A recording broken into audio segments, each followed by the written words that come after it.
بھارت اپنی پالیسیوں پر نظر ثانی کرے، وہ اپنی مرضی ہم پر مسلط نہیں کر سکتا۔ اسلام آباد میں انسٹی ٹیوٹ آف اسٹریٹجک اسٹڈیز کے یوم تاسیس سے خطاب میں اسحاق ڈار نے کہا کہ بھارت نے فالس فلیگ آپریشن کی آڑ میں پاکستان پر جارحیت مسلط کی اور ہم نے بھارتی جارحیت کا فوری اور مؤثر جواب دیا۔ بھارت نے پہلگام واقعہ پر جھوٹا ڈرامہ رچایا، بھارت اپنی پالیسیوں پر ایک بار پھر نظر ثانی کرے۔ انہوں نے کہا کہ پاکستان اپنی خود مختاری اور علاقائی سالمیت کے تحفظ کے لیے پرعزم ہے۔ بھارت آبی دہشت گردی کر کے 24 کروڑ پاکستانیوں کو یرغمال بنانا چاہتا ہے۔ بھارت اپنی مرضی پاکستان پر مسلط نہیں کر سکتا۔ بھارت یک طرفہ طور پر سنتاس معاہدہ معطل نہیں کر سکتا۔ بھارت پانی کو بطور ہتھیار استعمال کرنا چاہتا ہے۔ نائب وزیر اعظم کا کہنا تھا کہ کشمیر عالمی سطح پر تسلیم شدہ مسئلہ ہے، اس مسئلے کے پرامن حل سے خطے میں امن ہوگا۔ بھارت عالمی قوانین کی کھلی خلاف ورزی کر رہا ہے اور پاکستان پرامن بقائے باہمی کے اصول پر عمل پیرا ہے۔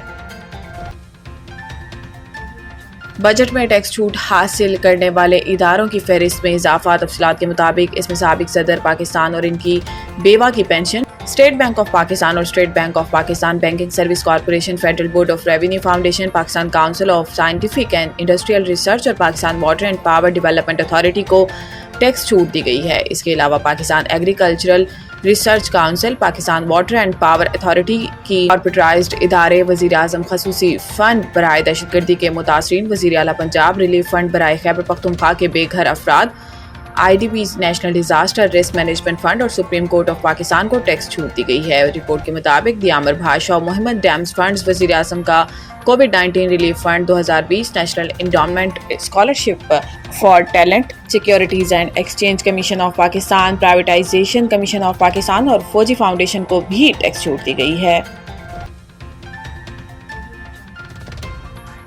ہماری پارلیمنٹ ہماری جمہوری نظام میں مرکزی مقام رکھتی ہے۔ صدر مملکت آصف علی زرداری نے پارلیمنٹ کے عالمی دن کے موقع پر اپنے پیغام میں کہا کہ پارلیمان عوام کے خود مختار نمائندہ اور آئینی اقدار کی نگہبان ہوتی ہے۔ ہم جمہوریت، آزادی، شمولیت کے اصولوں پر کاربند ہیں، رواداری، معاشی اور سماجی انصاف کے اصولوں پر کاربند رہیں گے۔ صدر مملکت آصف علی زرداری نے کہا کہ پارلیمنٹ قومی پالیسی کی تشکیل میں کلیدی کردار ادا کرتی ہے۔ پارلیمنٹ شفافیت اور جواب دہی کو یقینی بنانے، پارلیمنٹ شہریوں کے بنیادی حقوق کے تحفظ میں کردار ادا کرتی ہے۔ صدر مملکت نے اپنے ایک پیغام میں کہا کہ اس اہم دن کے موقع پر میں پارلیمان کی کاوشوں کو سراہتا ہوں۔ پارلیمان طرز حکمرانی مؤثر جمہوری ادارے مؤثر بنانے میں کردار ادا کر سکتی ہے۔ پارلیمان شفاف، جامع اور عوامی شراکت پر مبنی طرز حکمرانی کے فروغ کے لیے کوشاں ہے۔ وزیر اعظم شہباز شریف نے اپنے پیغام میں کہا کہ یہ دن جامع طرز حکمرانی کو فروغ دینے میں پارلیمان کے اہم کردار کو واضح کرتا ہے۔ ہماری پارلیمنٹ ہمارے جمہوری نظام میں مرکزی مقام رکھتی ہے۔ انہوں نے کہا کہ پارلیمنٹ قانون سازی کے اختیارات کے ذریعے احتساب، ایگزیکٹو کی نگرانی کو یقینی بناتی ہے۔ وزیر اعظم کا کہنا تھا کہ صنفی مساوات اور سماجی تحفظ کو آگے بڑھانے کے لیے پارلیمان کا کردار اہم رہا ہے۔ محکمہ صحت سندھ نے مچھروں سے پھیلنے والی بیماریوں پر قابو کے لیے WHO سے مدد مانگ لی۔ کراچی محکمہ صحت سندھ نے عالمی ادارہ صحت پاکستان میں نمائندے کو خط لکھ دیا۔ محکمہ صحت کے خط میں سندھ میں مچھروں سے پھیلنے والی بیماریوں پر قابو پانے کے لیے عالمی ادارہ صحت سے تعاون کی درخواست کی گئی ہے۔ خط میں کہا گیا ہے کہ بارشوں اور موسمیاتی تبدیلیوں کے باعث مچھروں سے پھیلنے والی بیماریاں بڑھنے کا خدشہ ہے۔ عالمی ادارہ صحت کیس مینجمنٹ، تشخیصی سہولیات اور انڈور سپرے میں تعاون کرے۔ خط میں مزید کہا گیا ہے کہ طبی عملے کی تربیت کے لیے بھی WHO سے تکنیکی معاونت کی درخواست ہے۔ عالمی ادارہ صحت کے مسلسل تعاون پر شکر گزار ہیں۔ WHO کی مزید معاونت سے مریضوں کو فائدہ پہنچے گا اور صورتحال بہتر ہوگی۔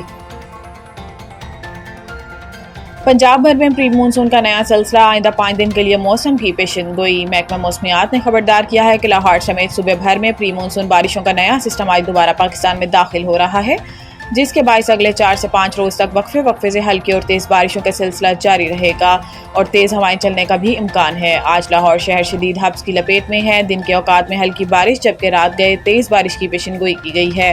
موسم کی یہ خوشگوار تبدیلی شہریوں کے لیے کسی حد تک سکون کا سبب بن سکتی ہے، تاہم متعلقہ اداروں کے لیے یہ ہنگامی صورتحال کی وجہ بھی بن سکتی ہے۔ صوبائی دارالحکومت میں آج کم سے کم درجہ حرارت 26 جبکہ زیادہ سے زیادہ درجہ حرارت 32 ڈگری سینٹی گریڈ تک رہنے کی توقع ہے۔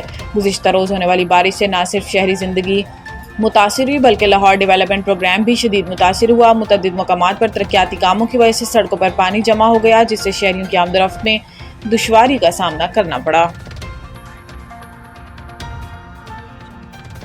اظہر محمود قائم مقام ریڈ بال ہیڈ کوچ مقرر۔ پاکستان کرکٹ ٹیم کے سابق باؤلر اظہر محمود عبوری ریڈ بال کوچ مقرر کر دیے گئے ہیں۔ اظہر محمود اپنے موجودہ معاہدے کے اختتام تک اس عہدے پر کام کریں گے۔ قومی ٹیم کے اسسٹنٹ ہیڈ کوچ کے طور پر خدمات انجام دینے کے بعد اظہر محمود طویل عرصے سے ٹیم کے اسٹریٹجک کور کا ایک اہم حصہ رہے ہیں۔ مائک ہیسن کے ہیڈ کوچ بننے کے بعد اظہر محمود ٹیم مینجمنٹ کا حصہ نہیں رہے تھے۔ اظہر محمود بنگلہ دیش کے خلاف ہوم سیریز میں ٹیم مینجمنٹ میں شامل نہیں تھے۔ واضح رہے کہ اظہر محمود کا اپریل 2026 تک پی سی بی سے معاہدہ ہے اور اس دوران پاکستان نے 2 ٹیسٹ سیریز کھیلنا ہے۔